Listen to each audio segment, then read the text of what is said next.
हरे कृष्णा। एक समय स्वर्गलोक में सबसे बड़ा कौन के प्रश्न पर 9 ग्रहों में वाद विवाद हो गया। विवाद इतना बड़ा कि परस्पर भयंकर युद्ध की स्थिति बन गई। निर्णय के लिए सभी देवता देवराज इंद्र के पास पहुँचे और बोले, हे देवराज, आपको निर्णय करना होगा कि हम में से सबसे बड़ा कौन है। देवताओं का प्रश्न सुनकर देवराज इंद्र उलझन में पड़ गए। इंद्र बोले, मैं इस प्रश्न का उत्तर देने में असमर्थ हूँ।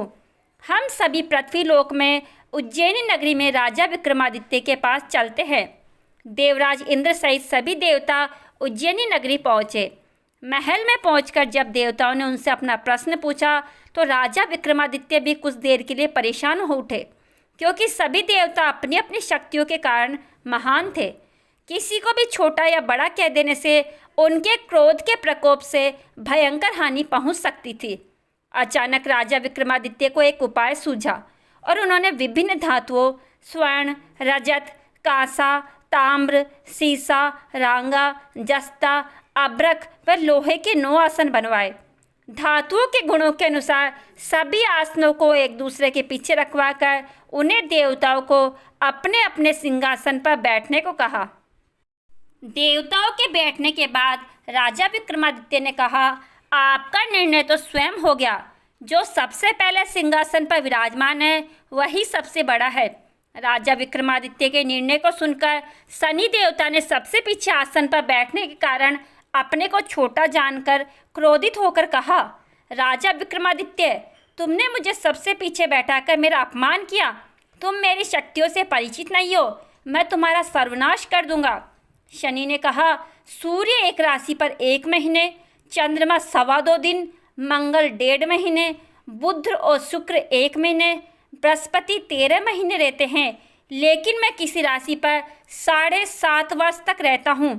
बड़े बड़े देवताओं को मैंने अपने प्रकोप से पीड़ित किया है। राम को 7.5 के कारण ही वन में जाकर रहना पड़ा और रावण को 7.5 के कारण ही युद्ध में मृत्यु का शिकार बनना पड़ा। राजा, अब तू भी मेरे प्रकोप से नहीं बच सकेगा। इसके बाद अन्य ग्रहों के देवता तो प्रसन्नता के साथ चले गए, परंतु शनिदेव बड़े क्रोध के साथ वहां से विदा हुए। राजा विक्रमादित्य पहले की तरह ही न्याय करते रहे। उनके राज्य में सभी स्त्री पुरुष बहुत आनंद से अपना जीवन यापन कर रहे थे।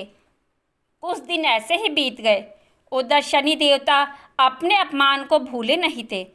विक्रमादित्य से बदला लेने के लिए एक दिन शनिदेव ने घोड़े के व्यापारी का रूप धारण किया और बहुत से घोड़ों के साथ उज्जैनी नगरी पहुँचे।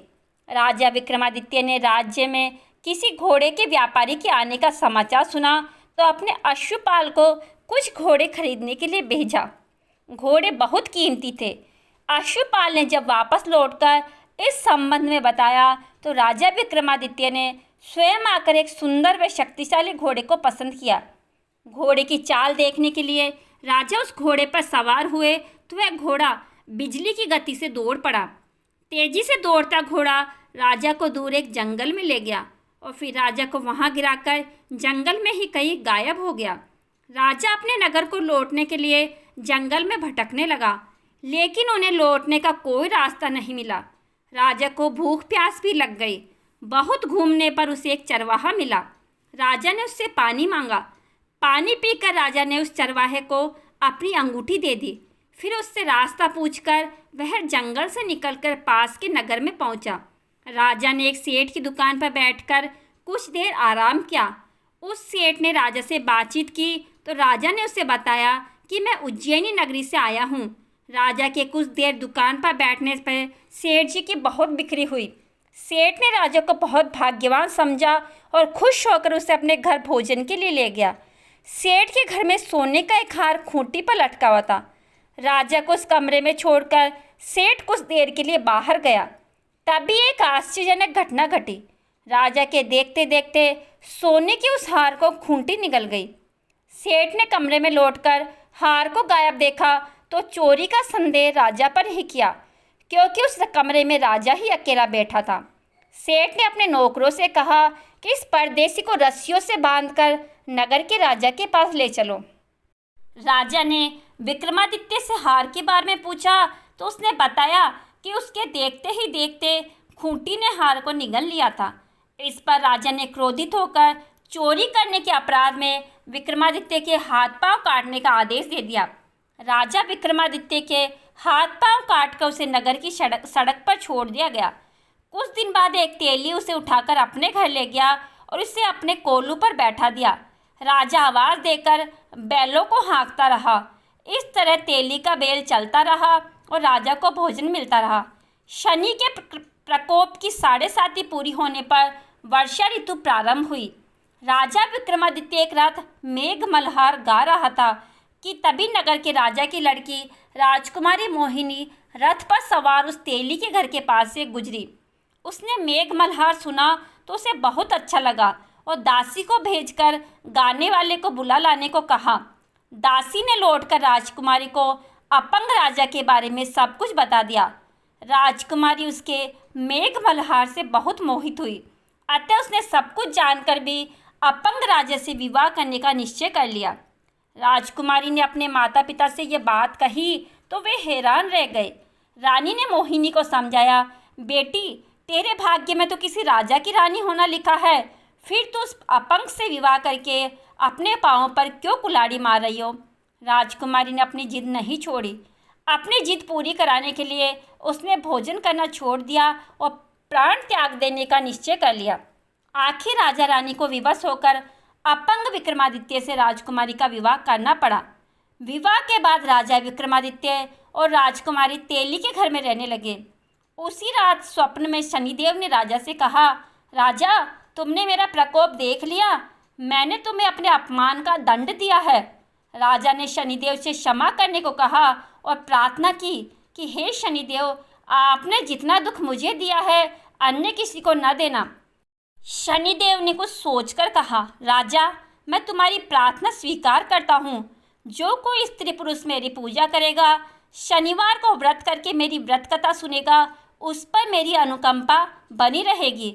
प्रातःकाल जब राजा विक्रमादित्य की नींद खुली तो अपने हाथ पांव देखकर राजा को बहुत खुशी हुई। उसने मन ही मन शनिदेव को प्रणाम किया। राजकुमारी भी राजा के हाथ पांव सही सलामत देखकर आश्चर्य में डूब गई। तब राजा विक्रमादित्य ने अपना परिचय देते हुए शनिदेव के प्रकोप की सारी कहानी सुनाई। सेठ को जब इस बात का पता चला तो दौड़ता हुआ तेली के घर पहुंचा और राजा के चरणों में गिरकर क्षमा मांगने लगा। राजा ने उसे क्षमा कर दिया क्योंकि यह सब तो शनिदेव के प्रकोप के कारण हुआ था। सेठ राजा को अपने घर ले गया और उसे भोजन कराया। भोजन करते समय वहाँ एक आश्चर्यजनक घटना घटी। सबके देखते देखते उस खूंटी ने हार उंगल दिया। सेठ जी ने अपनी बेटी का विवाह भी राजा के साथ कर दिया और बहुत से स्वर्ण आभूषण धन आदि देकर राजा को विदा कर दिया। राजा विक्रमादित्य राजकुमारी मोहिनी और सेठ की बेटी के साथ उज्जैनी नगरी पहुँचे तो नगरवासियों ने बड़े हर्ष से उनका स्वागत किया। अगले दिन राजा विक्रमादित्य ने पूरे राज्य में घोषणा कराई कि शनिदेव सब देवों में सर्वश्रेष्ठ है।